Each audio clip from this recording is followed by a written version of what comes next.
When the temperature drops to 40 below zero, the human body has exactly 6 minutes before hypothermia begins shutting down vital organs. Sarah Martinez learned this fact not from any textbook, but from lying face down in a Montana snowdrift at 3 in the morning, her truck overturned and her cell phone dead. Miles from civilization, with a broken leg and blood freezing on her forehead, she had two choices: surrender to the white silence that was already whispering promises of sleep, or fight against nature itself for the right to see another sunrise. What she didn't know was that a man she'd never met was already saddling his horse in the darkness, following tracks that most people would never notice. Jake Sullivan had spent 37 years learning to read the language of snow, wind, and animal behavior. That night, his skills would mean the difference between life and death for a complete stranger. This is the true story of two people whose lives intersected for less than 6 hours, but whose courage in those moments would change everything they thought they knew about survival, sacrifice, and the unbreakable bonds that form between human beings when everything else falls away. Sarah Martinez pressed her foot harder against the accelerator as her pickup truck climbed the winding mountain road. The dashboard clock glowed 11:47 p.m. in electric blue numbers. She should have started this drive 6 hours earlier, but the meeting with her divorce lawyer had stretched longer than expected. Now she faced a 3-hour journey through Montana wilderness to reach her sister's house in Glacier Falls. Snow began falling 20 minutes outside Billings. What started as delicate flakes dancing in her headlight beams quickly transformed into a wall of white that seemed determined to swallow her truck whole. Sarah gripped the steering wheel tighter and leaned forward, squinting through the windshield. The wipers fought a losing battle against the accumulating snow. Her phone buzzed on the passenger seat. A text from her sister Rebecca: "Roads getting bad here. Maybe wait until morning?" Sarah glanced at the message and shook her head. She'd already canceled this visit twice because of David's complaints. Her ex-husband wouldn't control her schedule anymore. Those days were finished. The truck's tires found good traction on the fresh snow. Sarah had grown up in Montana winters and knew how to handle these conditions. She downshifted as the road curved sharply to the left, following the edge of Devil's Canyon. Through the passenger window, she caught glimpses of the drop-off, a 300-foot plunge into darkness that locals warn tourists about every summer. At 12:23 a.m., the temperature gauge on her dashboard caught her attention. The needle had crept into the red zone while she wasn't watching. Sarah felt her stomach tighten. Her truck was reliable, but it was also 12 years old with 180,000 miles on the odometer. She'd been meaning to have the radiator checked for weeks. "Come on, baby," she whispered to the truck, patting the dashboard like she was encouraging a tired horse. "Just get me to Rebecca's. We can deal with this tomorrow." The engine temperature continued climbing. Sarah rolled down her window slightly, hoping the cold air might help cool the engine. Snow immediately began accumulating on her left shoulder and the driver's seat. The bitter wind felt like knife blades against her skin. She spotted a wide shoulder ahead where the road straightened for about 50 yards. It wasn't ideal, but if she had to stop and let the engine cool down, this would be safer than blocking the narrow mountain road. Sarah eased the truck onto the shoulder and shifted into park, leaving the engine running and the hazard lights blinking. The snow was falling so heavily now that her headlights only illuminated about 20 feet ahead. Beyond that, the world disappeared into a swirling white void. She checked her phone for signal strength. One bar flickered on and off like a dying light bulb. Not enough to make a reliable call, but maybe enough to send a text. She typed quickly, "Stopped on Canyon Road. Engine overheating. We'll wait 20 minutes then, continue. Don't worry." She hit send and watched the message attempt to transmit. The loading circle spun for 30 seconds before displaying message failed. Sarah tried again. Same result. She was on her own until she could reach an area with better cell coverage.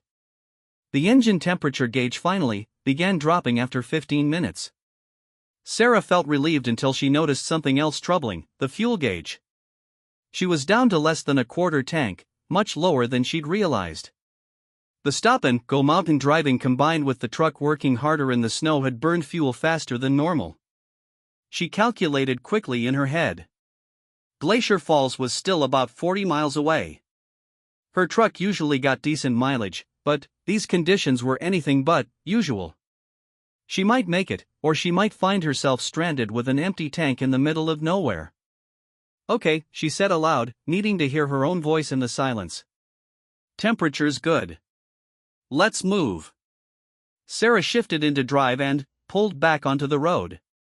The snow had accumulated another 2 inches while she'd been stopped, making the road surface even more treacherous. She kept her speed under 30 miles per hour and tried to stay relaxed. Tension would only make her driving worse. At 1:15 a.m., she rounded a sharp curve and felt the truck's rear tires slide slightly on a patch of ice hidden beneath the snow.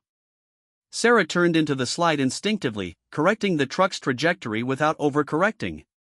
The maneuver worked, but it reminded her how quickly things could go wrong on roads like these. The fuel gauge continued its steady descent toward empty. Sarah began looking for any sign of civilization, a house with lights on, a gas station, even a closed diner where she might be able to park safely until morning. But this stretch of canyon road ran through completely undeveloped wilderness. The nearest building of any kind was probably 20 miles ahead. Her phone buzzed again. This time it was a weather alert, blizzard warning issued for Glacier County. Travel not recommended. Accumulations 8 to 12 inches expected through 6 a.m. 8 to 12 inches. Sarah looked through her windshield at snow that was already approaching 6 inches deep. The storm was intensifying exactly as the weather service had predicted. She should have listened to Rebecca's advice about waiting until morning. At 1:34 a.m., the truck began climbing a particularly steep section of road. Sarah downshifted and applied steady pressure to the accelerator. The engine responded well initially, but then she felt something change. A subtle vibration through the steering wheel. A slight hesitation in the truck's forward progress. She glanced at the temperature gauge. Still normal. The fuel gauge showed just under a quarter tank. Oil pressure looked fine. But something wasn't right. The truck was working harder than it should be, even accounting for the steep grade and snow conditions. Please, she said quietly. Just a little further. The summit of this particular hill was about half a mile ahead. Once she crested it, the road would descend for several miles into a valley where she might find a place to stop safely. Sarah focused on maintaining steady speed and smooth steering inputs. The last thing she needed was to get stuck on this exposed section of road. The truck's engine note changed pitch. Instead of the steady rumble she was used to, she heard a slight roughness that made her heart rate increase. Something mechanical was happening, and it wasn't good. At 1:41 a.m., about 200 yards from the summit, Sarah felt the truck lurch forward unexpectedly. Not acceleration, but something more like a mechanical hiccup. She immediately eased off the accelerator, but the truck lurched again, more violently this time. The steering wheel jerked to the right with enough force to pull Sarah's hands off the wheel for a split second. She grabbed it quickly and tried to correct, but the truck was already sliding sideways on the snow-covered asphalt. Time seemed to slow down as Sarah realized she was losing control. The truck's momentum was carrying it toward the guardrail at the edge of the road. Beyond that guardrail lay Devil's Canyon and a 300-foot drop into darkness. She turned the wheel hard to the left, hoping to swing the truck back toward the center of the road. For a moment, it seemed like the maneuver might work. The truck's front end began to respond. But then, the rear tires hit a patch of black ice beneath the snow. Sarah felt the distinctive sensation of total loss of traction. The truck was now sliding backward and sideways simultaneously, completely beyond her ability to control. She had perhaps 3 seconds before impact with the guardrail. In those 3 seconds, Sarah made a decision that probably saved her life. Instead of continuing to fight the wheel, she took her hands off completely and braced herself for impact. She pushed herself back against the driver's seat, placed her hands against the roof, and bent her knees up to protect her legs. The truck hit the guardrail at approximately 25 miles per hour. The metal barrier held for about 10 feet, scraping against the truck's passenger side with a sound like fingernails on chalkboard. Then, the weakest section of the guardrail gave way. Sarah felt the world tilt as her truck went airborne. For one impossible moment, she experienced complete silence. No engine noise. No wind. No scraping metal.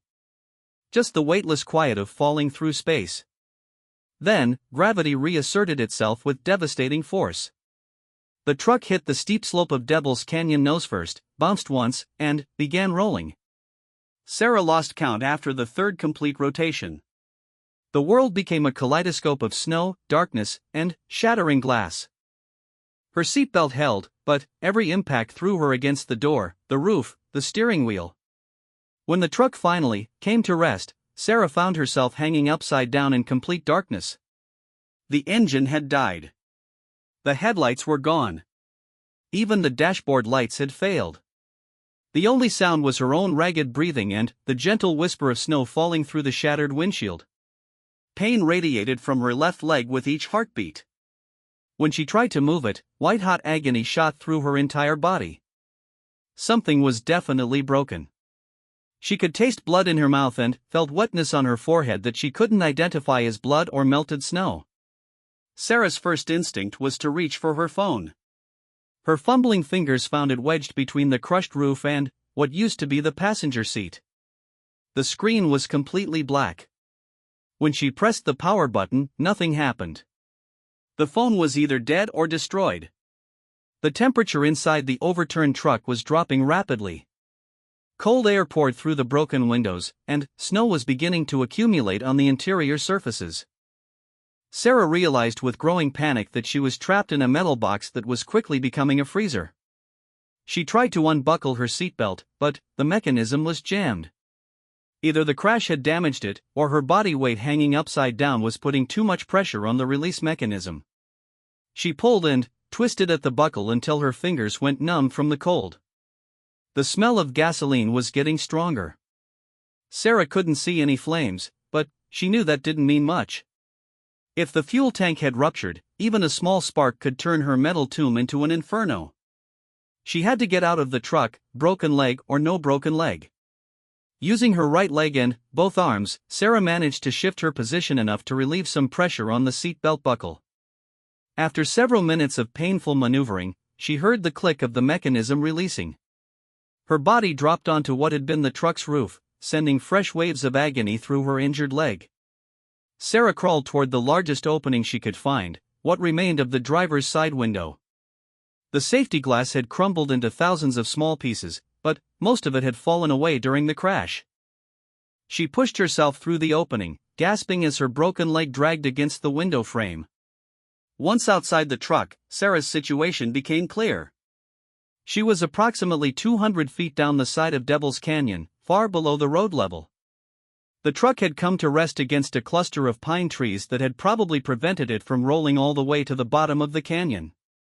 Above her, the steep slope disappeared into swirling snow. Below her, the darkness seemed infinite. No one driving on Canyon Road would be able to see her truck from above. Even in daylight, the wreckage would be nearly invisible among the trees and rocks. And the snowfall was getting heavier, which meant any tracks left by her truck would be covered within hours. Sarah tried to stand but immediately collapsed as her left leg refused to support any weight. The bone was definitely fractured, possibly in multiple places. She could see her breath forming clouds in the frigid air. The temperature was probably 20 below zero, and the wind chill made it feel even colder. She needed shelter, warmth, and medical attention. She had none of these things and no way to summon help. The nearest house was miles away, and she couldn't walk even if she knew which direction to go. Sarah dragged herself back to the truck and managed to retrieve a wool blanket from the back seat. It was damp from melted snow but still offered some insulation. She wrapped it around her shoulders and leaned against the truck's underside, trying to stay out of the wind. The reality of her situation was becoming undeniable. She was severely injured, trapped in a remote canyon during a blizzard, with no means of communication and no reasonable expectation of rescue. Search and rescue teams wouldn't even begin looking for her until someone reported her missing, which wouldn't happen until Rebecca expected her to arrive at Glacier Falls. That was still 8 hours away, assuming Rebecca would call for help immediately when Sarah didn't show up. More likely, Rebecca would assume Sarah had decided to wait out the storm and wouldn't become concerned until much later in the day. Sarah could be trapped here for 12 to 24 hours before anyone even knew she was missing. In these temperatures, with her injuries, she might not survive that long. She closed her eyes and tried to control her breathing. Panic would only make things worse. She needed to think clearly and focus on staying alive until help arrived. If help arrived. The snow continued to fall, each flake bringing her closer to a white death she had never imagined when she started this journey. Jake Sullivan woke at 2:47 a.m. to the sound of his German Shepherd barking outside. Not the excited bark Rex used when deer wandered through the yard, but the alert, focused bark that meant something unusual was happening. Jake had learned to trust his dog's instincts over the past 8 years. Rex rarely made noise without good reason. Jake swung his legs out of bed and walked to the window, pushing aside the heavy curtains. Snow was falling so hard he could barely see his barn 30 yards away. The weather radio on his nightstand crackled with another blizzard update. Conditions were deteriorating faster than the forecast had predicted. Rex's barking continued, sharp and insistent. Jake pulled on his jeans and heavy boots, then grabbed his thick wool coat from the hook by the door. Whatever had gotten Rex's attention was important enough to investigate, regardless of the weather. The cold hit him like a physical blow when he stepped onto his front porch. The thermometer mounted beside the door read -18 degrees, and the wind was driving snow horizontally across his property. Jake pulled his wool cap down over his ears and walked toward Rex, who was standing rigid near the fence line, staring west toward Canyon Road. "What is it, boy?" Jake asked quietly. Rex glanced at him briefly, then returned his attention to something Jake couldn't see through the snow. The dog's entire body language conveyed alertness and concern. Jake had lived on this remote ranch for 15 years, ever since his discharge from the army. He'd chosen this location specifically for its isolation, wanting distance from people and their problems after 2 tours in Afghanistan. But isolation also meant responsibility. When emergencies happened out here, neighbors were often the only help available. He listened carefully, trying to hear whatever had attracted Rex's attention. At first, he heard only wind and the soft whisper of snow hitting the ground. Then, faintly, he caught something else. A metallic sound, like metal settling or shifting. It came from the direction of the canyon, about a quarter mile from his house. Jake's military training had taught him to investigate unusual sounds, especially at night. In Afghanistan, strange noises often meant danger. Here in Montana, they usually meant someone was in trouble. He went back to the house and retrieved his powerful LED flashlight, then returned to Rex. The dog immediately began walking toward the fence gate that led to the trail connecting Jake's property to Canyon Road. Rex looked back once, as if making sure Jake was following, then continued through the gate. The trail was barely visible under 6 inches of fresh snow, but Jake knew it by heart. He'd walked this path hundreds of times during his years on the ranch. It wound through a grove of aspen trees, crossed a small creek, then climbed gradually toward the road. In good weather, the walk took about 10 minutes. Tonight, it would take longer. Rex stayed about 20 feet ahead, occasionally stopping to look back and make sure Jake was keeping up. The dog's behavior was unusual. Normally, Rex would range far ahead, following interesting scents and exploring. Tonight, he moved with purpose, as if he knew exactly where he was going. As they approached Canyon Road, Jake began to smell gasoline.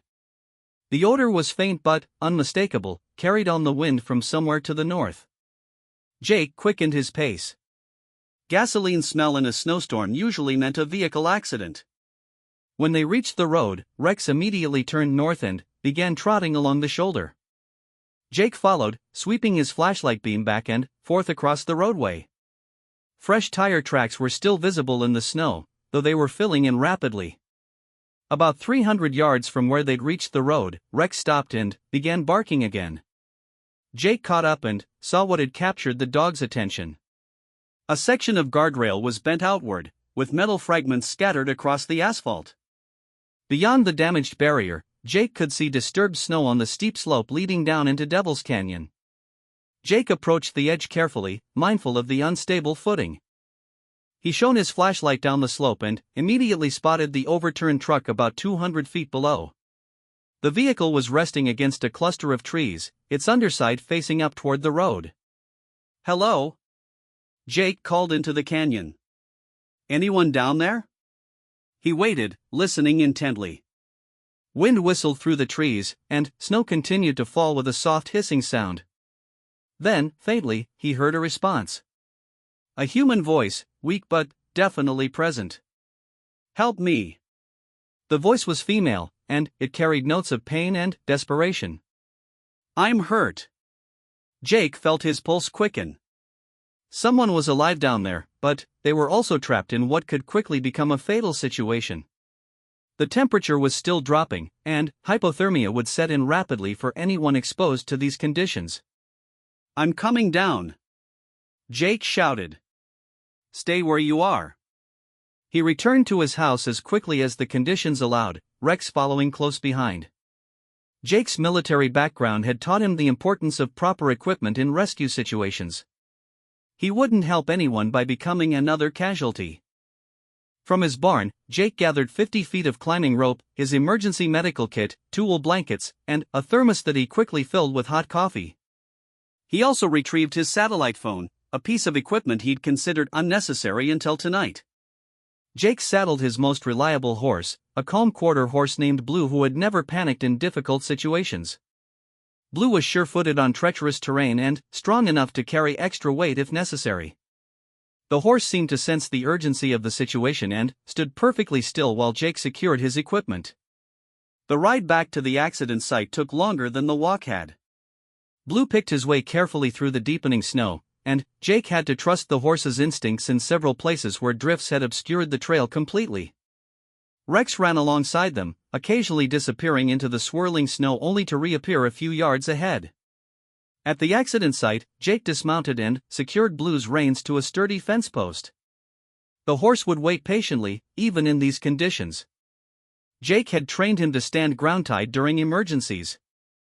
Jake tested the damaged guardrail to make sure it wouldn't collapse under additional weight. The bent section was still securely anchored, but he would have to be careful not to put too much pressure on the compromised area. He tied one end of his rope to the strongest remaining guardrail post and threw the other end down into the canyon. The rope reached almost to the overturned truck, which would make his descent much safer and faster than trying to climb down the loose slope. "I'm rappelling down now," Jake called to the trapped woman. "Are you seriously injured?" "My leg is broken," came the reply. "I can't walk." Jake clipped his rappelling device to the rope and began his controlled descent into the canyon.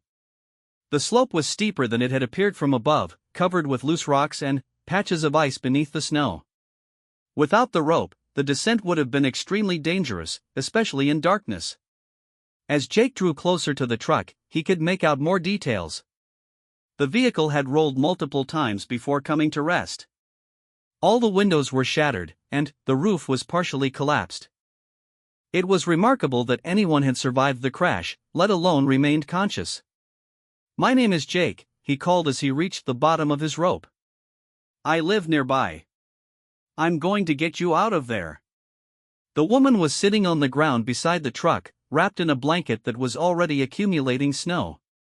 Even in the dim light of his flashlight, Jake could see that she was in serious trouble. Her face was pale, her lips had a blue tint that indicated the early stages of hypothermia, and blood was visible on her forehead. Jake reached her side and immediately began his assessment. Military medic training from 15 years ago came back to him as if he'd practiced yesterday. ABC airway, breathing, circulation. The woman was conscious and talking, which meant her airway was clear. Her breathing seemed labored but adequate. He would check for circulation problems once he could examine her more thoroughly. "What's your name?" Jake asked as he knelt beside her. "Sarah Martinez," she replied through chattering teeth. "I was driving to my sister's house in Glacier Falls." "Okay, Sarah. I'm going to take care of you. First, let's get you warmer." Jake wrapped one of his wool blankets around Sarah's shoulders, over the damp blanket she was already using. Then, he opened his thermos and poured hot coffee into the cup. "Drink this slowly," he instructed.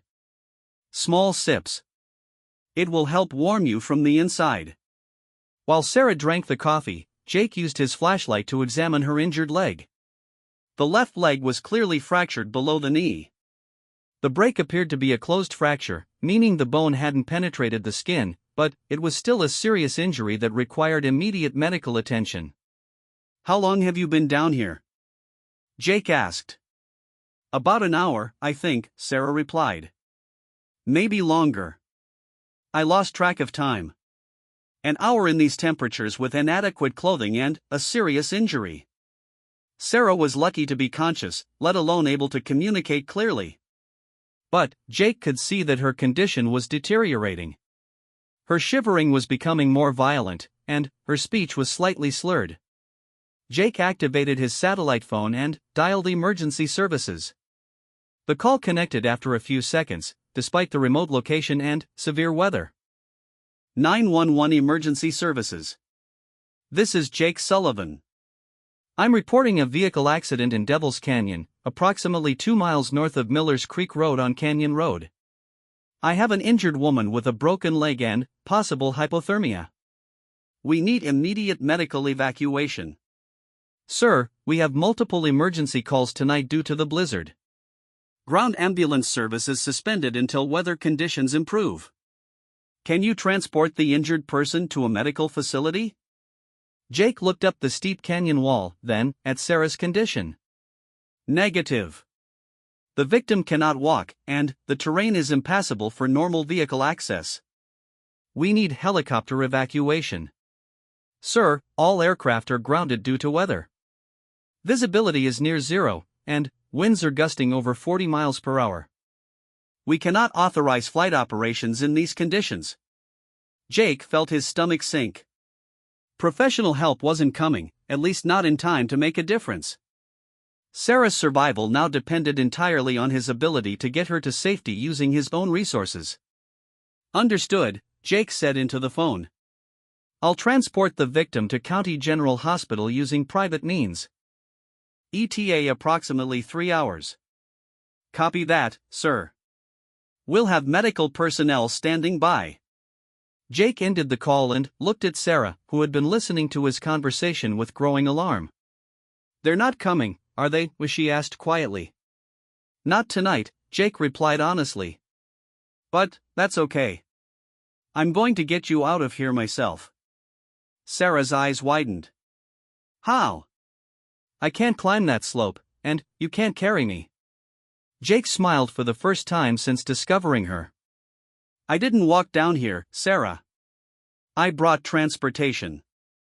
He pointed up toward the road, where Blue was waiting patiently in the snow. That's my horse. Blue is strong enough to carry both of us, and he knows these trails better than any human.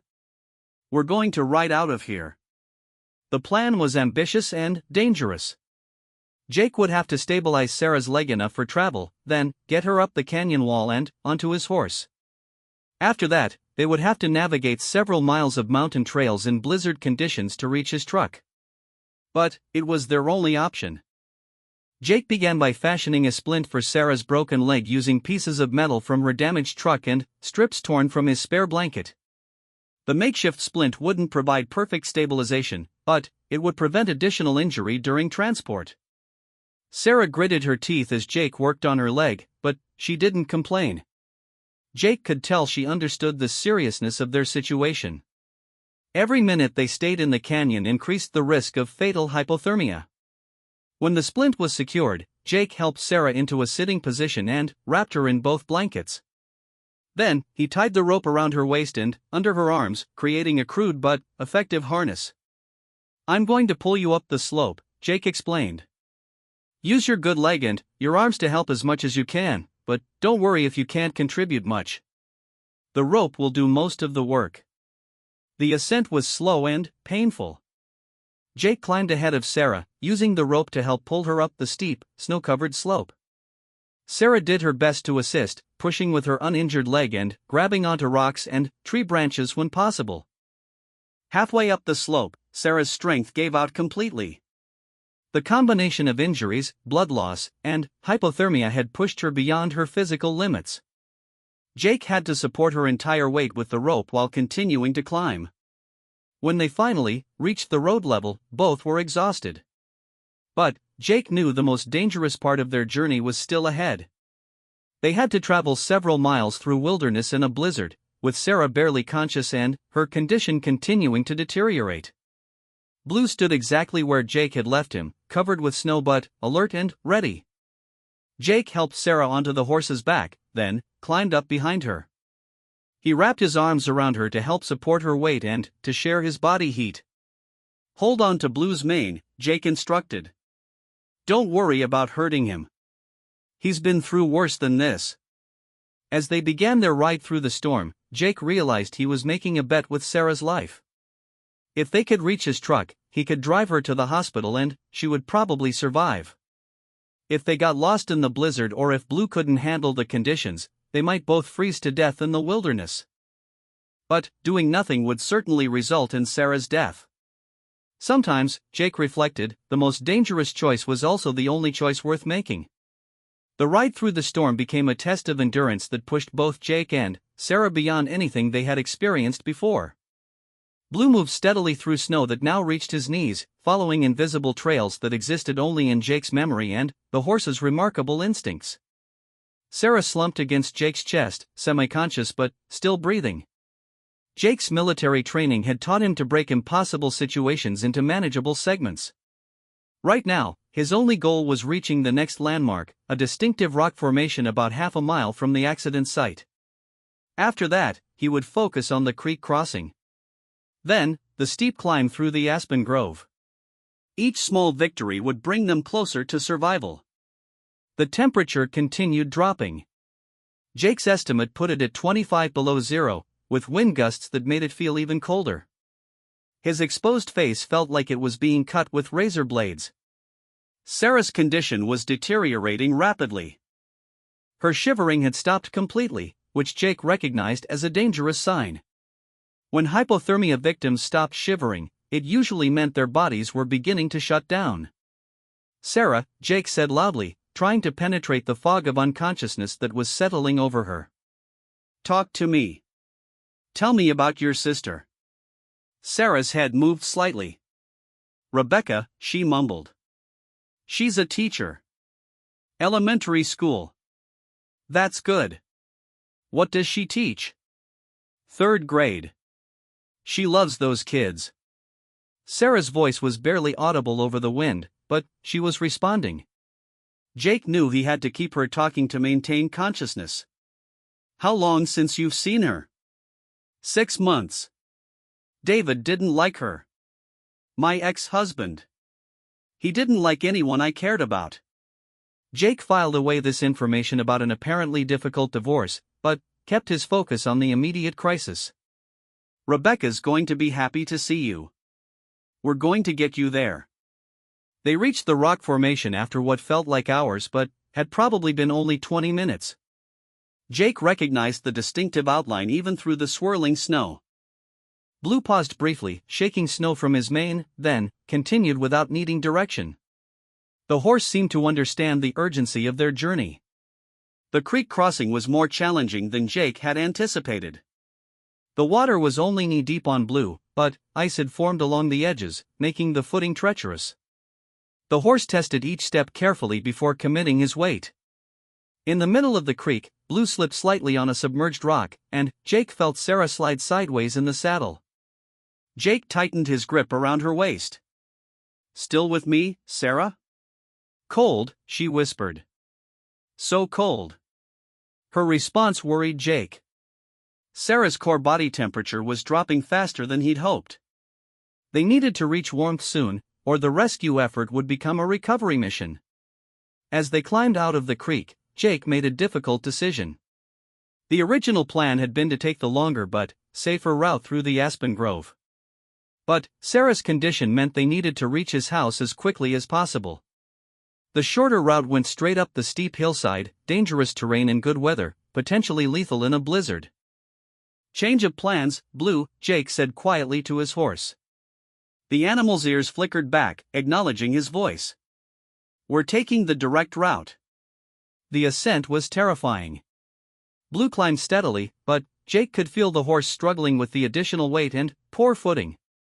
Loose rocks shifted under the snow, creating avalanche-like slides that could have sent all three of them tumbling down the hillside. Jake leaned forward over Sarah, trying to keep their combined center of gravity over Blue's shoulders. Halfway up the slope, Sarah went completely limp. Jake checked quickly and found a pulse, but she was unconscious and her breathing had become shallow and irregular. Severe hypothermia was setting in. Jake estimated they had perhaps 30 minutes before her condition became irreversible. "Come on, Blue," Jake urged. "We need everything you've got." The horse seemed to understand. Blue's pace increased slightly, and he began choosing his footing more aggressively. Where he had been cautious before, now he was taking calculated risks to make better time. They crested the hill at 4:23 a.m. Jake could see the lights of his house through the trees, still about 400 yards away. 400 yards had never looked so far. Sarah's pulse was becoming weaker, and her skin felt cold even through her heavy clothing. Blue broke into a trot as they approached the house, sensing they were almost home. Jake held Sarah tightly, absorbing the shock of the horse's gait to prevent additional injury to her broken leg. Rex appeared out of nowhere, barking excitedly as he recognized Jake and Blue returning. Jake rode directly to his front porch and dismounted carefully, lifting Sarah down from the saddle. She was a dead weight in his arms, completely unconscious. Jake carried her into the house and placed her on the couch near his wood-burning stove. The living room was still warm from the fire he'd banked before going to bed. Moving quickly, Jake started feeding wood into the stove to increase the heat output. Then, he began the delicate process of treating severe hypothermia. He'd learned these techniques during mountain warfare training, but he'd never expected to use them in his own living room. Jake carefully removed Sarah's wet clothing and wrapped her in dry blankets. Her skin was pale and cold to the touch, and her pulse was barely detectable. Jake knew that rapid rewarming could be dangerous. It could cause cardiac arrhythmias that could kill her. But gradual warming in a controlled environment was her only chance. He prepared warm, sweet drinks and began trying to get small amounts into Sarah's mouth. Most of it dribbled out, but some went down. Jake also placed warm towels on her neck, armpits, and groin, areas where major blood vessels were close to the surface. After 30 minutes of treatment, Sarah's pulse strengthened slightly, and her breathing became more regular. Jake allowed himself a moment of cautious optimism. She was fighting back. At 5:15 a.m., Jake called the hospital again on his satellite phone. "County General Emergency Department. This is Jake Sullivan. I called earlier about the accident victim in Devil's Canyon. I've successfully transported her to my residence and I'm treating her for severe hypothermia and a broken leg. We need to arrange transport to your facility as soon as weather permits. Mr. Sullivan, this is Dr. Peterson. Can you describe her current condition?" Jake provided a detailed medical assessment. Dr. Peterson asked several follow-up questions about Sarah's vital signs and the treatments Jake had provided. "You've done excellent work," Dr. Peterson said. "Continue with gradual rewarming and monitor her consciousness level. We're sending an ambulance crew to your location. They should arrive within 2 hours, weather permitting." "How will they find my house?" Jake asked. "I'm about 3 miles off the main road. We have your GPS coordinates from your satellite phone. Our crews know the area. They'll get to you." Jake felt relief wash over him. Professional medical help was finally on the way. But he couldn't relax yet. Sarah's condition was still critical, and 2 hours was a long time to maintain someone with severe hypothermia. Jake settled into a chair beside the couch and began monitoring Sarah's vital signs every few minutes. Her pulse gradually strengthened, and her skin began to regain some color. At 6:30 a.m., her eyes fluttered open. "Where am I?" Sarah asked weakly. You're safe, Jake replied. You're in my house. An ambulance is coming to take you to the hospital. Sarah tried to sit up, then winced as pain shot through her broken leg. You got me out of the canyon. We got each other out, Jake corrected. You hung on when a lot of people would have given up. Sarah was quiet for a moment, processing what had happened. How did you find me? Nobody knew where I was. Jake smiled. Rex found you. My dog. He heard your truck go off the road and woke me up. As if summoned by his name, Rex appeared in the doorway, tail wagging. The German Shepherd approached the couch cautiously, sensing Sarah's injured condition. Hey there, boy, Sarah said softly, extending her hand toward Rex. The dog sniffed her fingers, then gently licked them. Thank you for saving my life. Jake prepared breakfast while they waited for the ambulance. Nothing fancy, just scrambled eggs and toast, but the first food Sarah had eaten in almost 10 hours. She managed to eat about half of what he served her, which Jake considered a good sign. Tell me about yourself, Sarah said between bites. Besides the fact that you rescue strangers in blizzards. Jake settled into his chair with his own plate. Not much to tell. I'm retired military. I run some cattle on this ranch, grow hay, fix equipment. Pretty quiet life. Retired military. That explains a lot. What branch? Army. 2 tours in Afghanistan. Sarah nodded. That's where you learned the medical stuff. Combat medic training. I never thought I'd use it like this, though. They talked quietly while finishing breakfast. Jake learned that Sarah was a graphic designer who had recently moved back to Montana after her divorce. She was starting over, trying to rebuild relationships with family members she'd lost touch with during her marriage. David isolated me from everyone I cared about, Sarah explained. He was subtle about it at first. He'd make little comments about my friends and family, find reasons why I couldn't spend time with them. Before I knew it, I had no one left but him. That's why you were driving to see your sister in the storm. I've canceled on Rebecca 3 times because of David's complaints. I wasn't going to let bad weather stop me this time. Sarah paused. I guess that was pretty stupid. Not stupid, Jake said.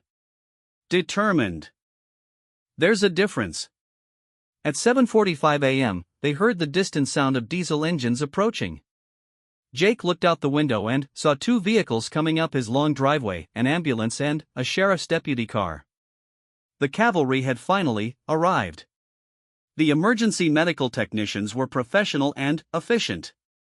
They examined Sarah carefully, started in 4-line to address dehydration, and professionally splinted her broken leg. Within 30 minutes, they had her loaded into the ambulance and ready for transport to the hospital. Jake, Sarah called from the stretcher as they prepared to leave. I need your phone number. I want to thank you properly when I get out of the hospital. Jake provided his contact information, though he felt awkward about it. He'd done what anyone would have done in the same situation. The thanks weren't necessary. One more thing, Sarah added. Give Rex an extra treat from me. And tell him he's a good boy. As the ambulance disappeared down his driveway, Jake felt the exhaustion of the past 6 hours settling over him. He'd been running on adrenaline and determination, but now that Sarah was safe, his body was demanding rest. Rex sat beside him on the porch, watching the ambulance fade into the distance. Jake scratched behind the dog's ears. You did good tonight, boy. You probably saved that woman's life. Rex wagged his tail once, then settled down beside Jake's chair. For the German Shepherd, it had been an exciting night, but now it was time to rest. For Jake, it had been a reminder that sometimes the most isolated places were where people needed each other most. As Jake went back into his house, he realized something had changed during the night's events. For the first time in years, he felt genuinely connected to another human being. Sarah's courage and determination during the rescue had impressed him, but it was more than that. Their conversation over breakfast had felt natural and comfortable in a way Jake hadn't experienced in a long time. Maybe isolation wasn't the answer he'd thought it was. Maybe there was something to be said for being part of a community, even a very small one consisting of neighbors scattered across Montana wilderness. Jake banked the fire in his stove and headed to his bedroom. In a few hours, he would check on his cattle and make sure Blue was properly cared for after their midnight journey. But first, he needed sleep. It had been a long night, but a good one. Sometimes, Jake reflected, being in the right place at the right time was all that mattered. 3 days after the accident, Sarah woke up in her hospital bed to find a massive bouquet of wildflowers on the bedside table. The arrangement was clearly homemade, with mountain lupin, Indian paintbrush, and bear grass arranged in a simple glass jar. A handwritten note was attached, from Rex and Jake. "Glad you're doing better." Sarah smiled despite the persistent ache in her leg. The orthopedic surgeon had successfully repaired her fractured tibia with a titanium rod and screws, but recovery would take months. She'd been lucky, Dr. Peterson had told her. A few more hours in the cold, and she might have lost the leg entirely. Or worse. The nurse on duty was a kind woman named Margaret who had been taking care of Sarah since her admission. "Your friend Jake called this morning," Margaret said as she checked Sarah's vital signs. "He wanted to make sure you were comfortable and asked if you needed anything." "He's not really a friend," Sarah replied. "I mean, I barely know him. We met under pretty unusual circumstances." Margaret smiled. "Honey, I've been working emergency medicine for 20 years. I've seen a lot of rescue situations. What that man did to get you out of Devil's Canyon was extraordinary. Most people wouldn't have attempted it." Sarah had been thinking about the rescue constantly since regaining full consciousness. The more she understood about what had happened, the more remarkable Jake's actions seemed. He had risked his own life for a complete stranger, without hesitation and without expecting anything in return. Her phone rang, interrupting her thoughts. It was Rebecca, calling for her daily check-in. "How are you feeling today?" Rebecca asked. "Better. The pain is manageable, and the doctors say everything is healing properly." "When do you get out?" "Tomorrow morning, if all goes well. They want to make sure I can manage the crutches and that my circulation is normal." Rebecca paused. "Sarah, I need to tell you something. I called Mom and Dad." Sarah felt her stomach tighten. "What did you tell them?" "The truth. That you were in a serious accident and nearly died." Mom started crying. "Dad asked if they could come see you." Sarah hadn't spoken to her parents in almost 2 years. David had convinced her that they were controlling and manipulative, that they didn't really care about her happiness.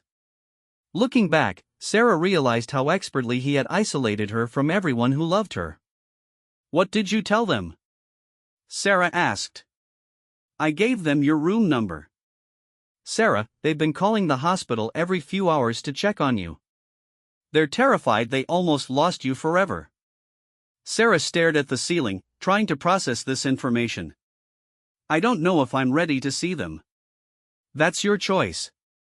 But think about something, you almost died 3 days ago. Life's too short to hold grudges, especially when those grudges were never really yours to begin with." After Rebecca hung up, Sarah lay in bed thinking about the relationships she'd lost during her marriage. David had been systematic about isolating her. He'd started with her closest friends, finding ways to create conflicts and misunderstandings. Then, he'd moved on to her family, convincing Sarah that they disapproved of her choices and didn't support their marriage.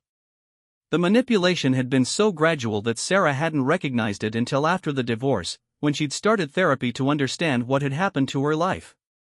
Dr. Williams had helped her see the patterns of emotional abuse that had controlled her for 5 years. At 3 p.m., Sarah's phone rang again. This time, it was an unfamiliar number. "Hello," she answered cautiously. "Hi Sarah, this is Jake Sullivan. I hope I'm not bothering you." Sarah's pulse quickened. "Jake." "No, you're not bothering me at all. Thank you for the beautiful flowers. Rex picked them out, Jake said with a chuckle. I just arranged them. How are you feeling? Much better. The doctors say I should make a complete recovery.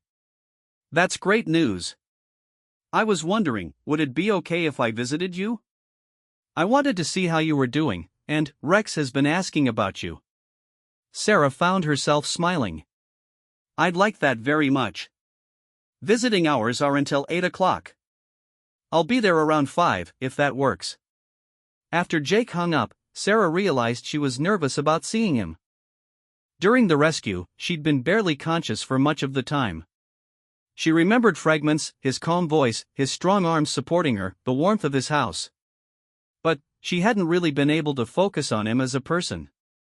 At 5:15 p.m., Jake appeared in her doorway carrying a small gift bag and, looking uncomfortable in clean jeans and a button-down shirt. He was taller than Sarah remembered, with graying brown hair and kind eyes that seemed to take in everything without judgment. Come in, Sarah said. Though I have to warn you, I look pretty rough. You look a lot better than you did 3 nights ago, Jake replied, settling into the chair beside her bed. Trust me on that. They talked easily for the next hour. Jake told her about his ranch, his military service, and how he'd ended up in Montana. Sarah shared stories about her graphic design work and her plans to rebuild her life after the divorce. Can I ask you something? Sarah said eventually. Why did you risk your life for a stranger? Most people would have called for help and waited. Jake was quiet for a moment, considering the question. In Afghanistan, we had a saying, leave no one behind. It wasn't just about soldiers. It was about taking care of people when they needed help, regardless of who they were. But this was different. You could have been killed. So could you. I had the skills and equipment to help. That made it my responsibility. Sarah studied his face, looking for any sign that he was exaggerating or seeking praise. She found only sincerity. Most people don't think that way. Maybe they should. At 6:30 p.m., Margaret appeared in the doorway. Sarah, you have more visitors. Your parents are here. Sarah felt panic rise in her chest. She wasn't ready for this conversation. She looked at Jake, who seemed to understand her distress. Would you like me to leave? Jake asked quietly. No, Sarah said, surprising herself. Actually, could you stay? I might need moral support. Her parents entered the room tentatively, as if they were afraid Sarah might ask them to leave. Her mother, Linda, had tears in her eyes. Her father, Robert, looked older than Sarah remembered. Hi, Mom. Hi, Dad. Linda approached the bed carefully. Oh, honey, we've been so worried about you. The conversation was awkward at first, with years of hurt feelings and misunderstandings creating barriers. But, gradually, as Sarah's parents shared how frightened they'd been when they heard about the accident, the old warmth began to return. Jake sat quietly during the family reunion, but Sarah was grateful for his presence. Having him there somehow made her feel stronger, more confident in her ability to navigate the difficult emotions. Mom, Sarah said eventually, I owe you both an apology. I let David convince me that you didn't care about me. I should have known better. Linda took Sarah's hand. We made mistakes too, honey. We should have tried harder to stay connected, even when things got difficult. Robert cleared his throat. Sarah, we want you to know something. Your mother and I never stopped loving you. Not for one day. We were just waiting for you to come home. By the time visiting hours ended, Sarah felt like a weight had been lifted from her shoulders. Her parents had driven 6 hours from Bozeman to see her, and they were planning to stay in Glacier Falls until she was released from the hospital. As they prepared to leave, Linda turned to Jake. Mr. Sullivan, we can never adequately thank you for what you did for our daughter. You gave us our Sarah back. Jake looked embarrassed. I just did what anyone would have done. No, Robert said firmly. You did what a hero would have done. There's a difference. After her parents left, Jake lingered for a few more minutes. They seem like good people, he said. They are. I forgot that for a while, but they are. Jake stood to leave, then paused. Sarah, I know you're going to be on crutches for a while, and your sister mentioned you're staying at her place during recovery. If you need anything, groceries, transportation, whatever, please call me. I mean that. Why are you being so kind to me? Jake smiled. Maybe because kindness is something the world needs more of. And maybe because I like who you are when you're not fighting for your life in a blizzard. After Jake left, Sarah lay in bed thinking about the day's events. In the space of a few hours, she'd reconciled with her parents and spent time with a man who had literally saved her life. The accident had been traumatic, but it was also becoming a turning point. For the first time in years, Sarah felt like she was part of a community. She had family who loved her, a sister who had never stopped caring, and now a friend who embodied the kind of integrity she hadn't known still existed in the world. Her phone buzzed with a text message from an unknown number. This is Rex. Jake says I can't really text, but I wanted you to know I'm glad you're okay. Woof. Sarah laughed out loud, the first genuine laughter she'd experienced in months. Jake had a sense of humor to go along with his other qualities. This was definitely a friendship worth pursuing. The next morning, Dr. Peterson discharged Sarah with instructions for physical therapy and follow-up appointments. Rebecca picked her up in her SUV, which was much easier to get into with crutches than Sarah's wrecked truck would have been. How do you feel about staying with me for a few weeks?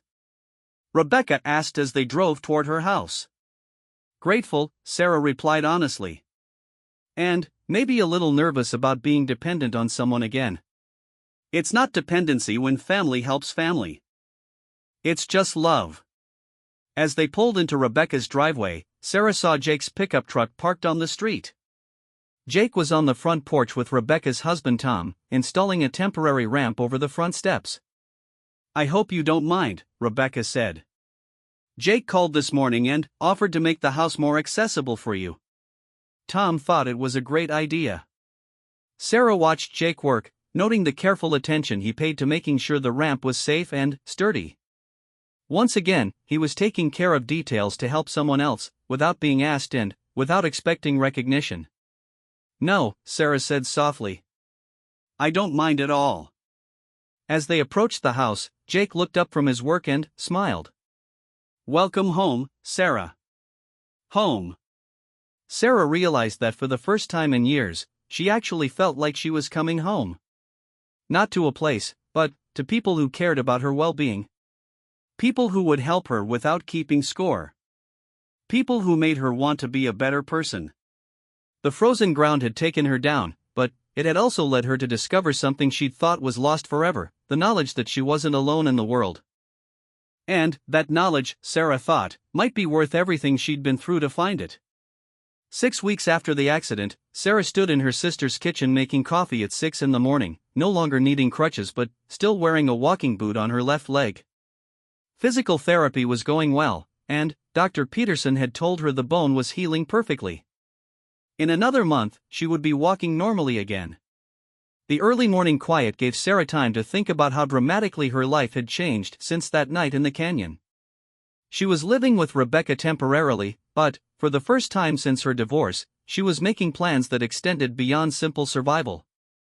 Plans that included other people. Her phone buzzed with a text message from Jake. Rex wants to know if you're still coming to the ranch today for riding lessons.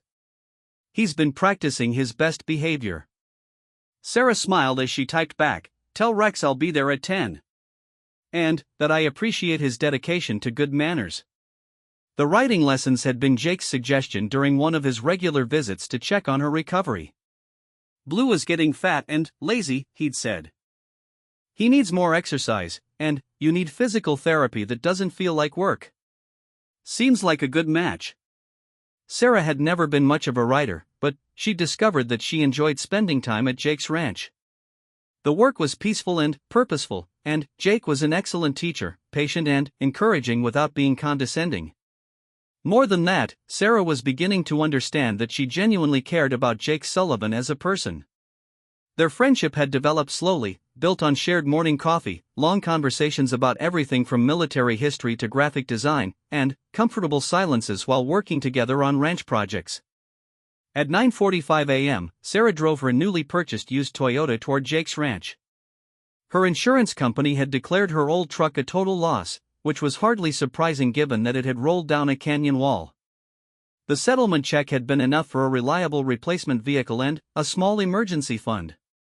Jake was waiting on his front porch with 2 cups of coffee, a morning routine they'd established over the past few weeks.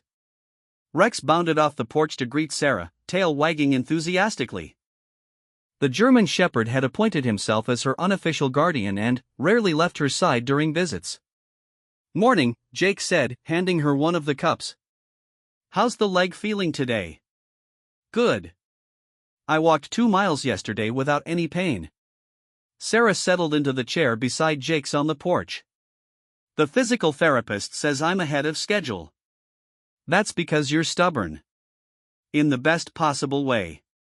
They sat quietly for a few minutes, enjoying the morning air and watching Jake's cattle graze in the pasture.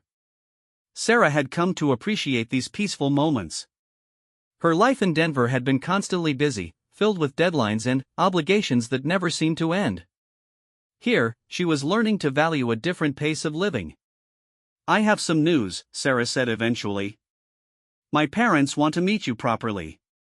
They're driving down next weekend, and they wondered if you'd join us for dinner." Jake looked surprised. "They want to meet me? You saved their daughter's life.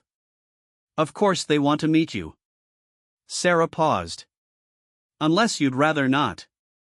I know you value your privacy." "No, I'd like that. It would be nice to meet them when we're not all focused on medical emergencies." After coffee, they walked to the barn where Blue was waiting patiently in the crossties. The quarter horse had become accustomed to their routine and seemed to enjoy the attention. Sarah had learned to groom him properly and could now saddle him without Jake's assistance. "Today I want to work on your seat and balance," Jake said as he checked the saddle's position. "We're going to do some exercises without stirrups." "That sounds terrifying." "Trust me. And trust Blue. He's not going to let you fall." The lesson went well. Sarah was becoming more confident in the saddle, and her balance was improving steadily. Jake's teaching style reminded her of his approach to everything else, calm, methodical, and focused on building skills gradually rather than rushing toward goals. After the riding lesson, they worked together to repair a section of fence that had been damaged during a recent storm. Sarah held posts steady while Jake secured new wire, a task that required cooperation and communication. Sarah was surprised by how much she enjoyed physical work that produced tangible results. "Can I ask you something?" Sarah said as they finished the fence repair. "Do you ever get lonely out here by yourself?" Jake considered the question seriously. "Sometimes. But loneliness and solitude are different things. I chose solitude because I needed space to figure things out after the war. Loneliness is when you want connection and can't find it. And now I think maybe I had enough solitude. Maybe it's time for something different." There was something in Jake's tone that made Sarah look at him more carefully. Their eyes met for a moment, and she saw something there that hadn't been present in their earlier interactions. Not just friendship, but the possibility of something deeper. Sarah felt her pulse quicken. She'd been so focused on rebuilding her life and healing from her marriage that she hadn't allowed herself to think about romantic relationships. But standing here with Jake, covered in honest sweat from useful work, she realized her feelings for him had been growing steadily over the past month. "Sarah," Jake said quietly, "I need to tell you something." Before he could continue, they heard the sound of a vehicle coming up the long driveway. A sheriff's deputy car appeared through the trees, moving slowly toward the house. "That's Deputy Martinez," Jake said, recognizing the vehicle. "I wonder what he wants." They walked to the house where Deputy Martinez was waiting by his car. Sarah noticed that he looked serious, almost grim. "Jake," the deputy said, "I need to talk to you about the night you rescued Ms. Martinez." Sarah felt anxiety spike through her chest. Is there a problem? No problem for either of you, Deputy Martinez replied quickly. But, we've been investigating the circumstances of your accident more thoroughly. The damaged guardrail, the road conditions, the weather reports. We think there might have been another vehicle involved. Sarah stared at him. What do you mean, another vehicle? We found paint transfer on the remaining section of guardrail that doesn't match your truck. Someone may have hit you and forced you off the road. Jake's expression darkened. You're saying someone caused the accident and then left the scene? That's what we think happened. We've been checking with auto body shops in a 50-mile radius, looking for vehicles with recent front-end damage. Yesterday, we found one. Deputy Martinez pulled out his notebook. A man named David Martinez brought in a pickup truck with significant front bumper damage. He claimed he hit a deer, but the damage pattern doesn't match deer impact. It matches vehicle-to-vehicle contact. Sarah felt the blood drain from her face. David Martinez is my ex-husband. But his last name is Martinez, same as mine. We kept the same last name when we divorced. That's not a coincidence, Deputy Martinez said grimly. We think he followed you that night, possibly intending to cause an accident. The question is whether he meant to kill you or just scare you. Sarah sank down onto Jake's porch steps, trying to process this information. He's been calling me. Leaving voicemails, sending texts. Getting angry because I won't respond. Do you still have those messages? Deputy Martinez asked. Yes. I saved them in case I needed to file a restraining order. Jake sat down beside Sarah and took her hand. You're safe now. He can't hurt you. Deputy Martinez continued. We're going to arrest him this afternoon. Based on the evidence, we can charge him with vehicular assault, hit and run, and attempted murder. With the electronic communication harassment you mentioned, we can add stalking charges. Sarah felt tears starting to form. Not sadness, but relief mixed with anger. He tried to kill me because I divorced him. It looks that way, Deputy Martinez confirmed. But he failed, thanks to Mr. Sullivan here. And now we're going to make sure he pays for what he did. After the deputy left, Sarah and Jake sat quietly on the porch. Rex lay down beside Sarah's feet, as if sensing her emotional turmoil. The revelation about David's involvement had transformed Sarah's understanding of the accident completely. I can't believe he tried to murder me, Sarah said eventually. But he didn't succeed, Jake replied. You survived. You're here, you're safe, and he's going to prison. If you hadn't found me. But I did find you. Rex found you. We got you out of there, and now you're building a new life. Sarah turned to face Jake directly. What were you going to tell me before the deputy arrived? Jake was quiet for a moment, then met her eyes. I was going to tell you that I'm falling in love with you. And that scares me because I haven't felt this way about anyone in a very long time. Sarah felt her heart skip a beat. It scares me too.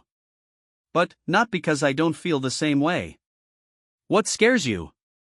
Making another mistake. Trusting the wrong person again. Jake nodded slowly. I understand that. David hurt you badly, and trust doesn't come back overnight. But you're not David, Sarah said, realizing the truth as she spoke it.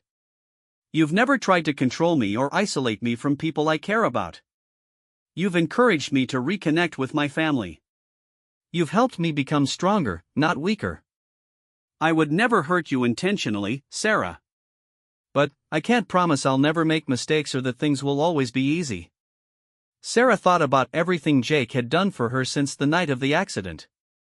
Not just the dramatic rescue, but the daily acts of kindness and support. The way he listened to her without trying to fix everything. The way he respected her independence while offering help when she needed it. I think, Sarah said carefully, that maybe the best relationships aren't built on promises that nothing will ever go wrong. Maybe they're built on trust that we'll work through problems together when they come up. Jake smiled. That sounds like something worth trying. 3 hours later, Deputy Martinez called to inform them that David had been arrested without incident. He would be held pending trial, and Sarah would need to testify about their relationship history and the harassment she'd experienced since the divorce. "It's over," Sarah told Jake after hanging up the phone. "He can't hurt me anymore." "How does that feel?" Sarah considered the question. "Free. For the first time in years, I feel completely free." That evening, Sarah called Rebecca to share the news about David's arrest and Jake's confession of feelings. Rebecca was supportive on both fronts, though she admitted she'd suspected something was developing between Sarah and Jake for weeks. "Are you sure you're ready for a relationship?" Rebecca asked. "It's only been 7 months since your divorce was finalized." "I'm not sure about anything," Sarah replied honestly. "But I know that Jake makes me feel like the person I used to be before David. And I know that I trust him in ways I haven't trusted anyone in years." "Then, maybe that's enough to start with."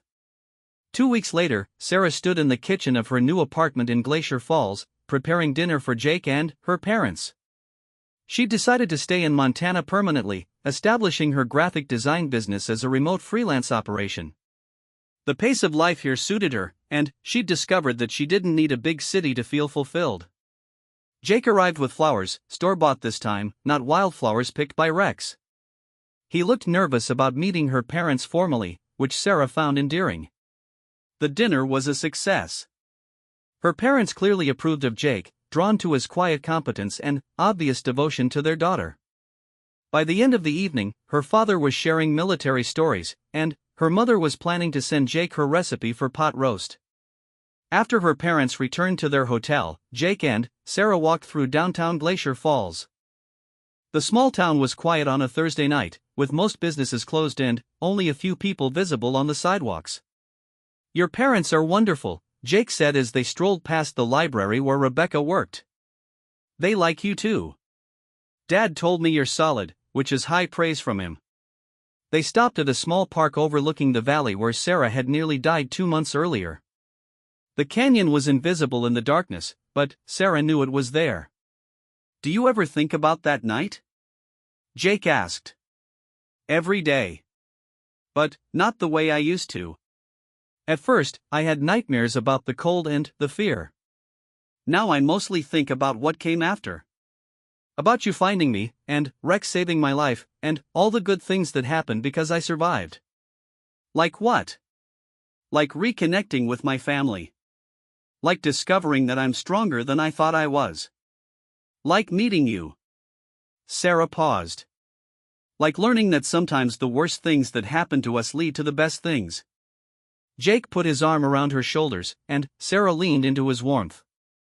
Standing here with him, surrounded by the quiet peace of small-town Montana, Sarah realized that she'd found something she hadn't even known she was looking for.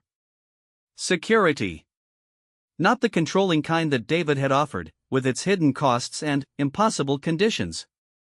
But real security, built on trust and mutual respect and the knowledge that she was valued for who she actually was, not who someone else wanted her to become. The frozen ground had taken her down, but it had also led her home. Home to herself, home to her family, and home to a love she could finally trust. As they walked back towards Sarah's apartment, Rex appeared from the shadows where he'd been patiently waiting. The German shepherd fell into step beside them, completing their small pack. Sarah reached down to scratch behind his ears. "Thank you, Rex," she whispered. "For everything." The dog wagged his tail once and continued walking, satisfied that his humans were safe and happy. For Rex, that was all that mattered. He'd done his job that night in the blizzard, and every day since then had been a bonus. Behind them, the canyon stretched into darkness, holding its secrets and its stories. Another chapter was closing, and a new one was just beginning. Sarah Martinez had learned to trust again, and Jake Sullivan had learned that isolation wasn't the same thing as peace. Together, they were writing a story that neither of them could have imagined 6 months earlier. A story of survival and rescue and the unbreakable bonds that form between people when they choose to care for each other without conditions. The frozen ground had taken Sarah down, but Jake Sullivan had brought her back up. Now they were both exactly where they belonged.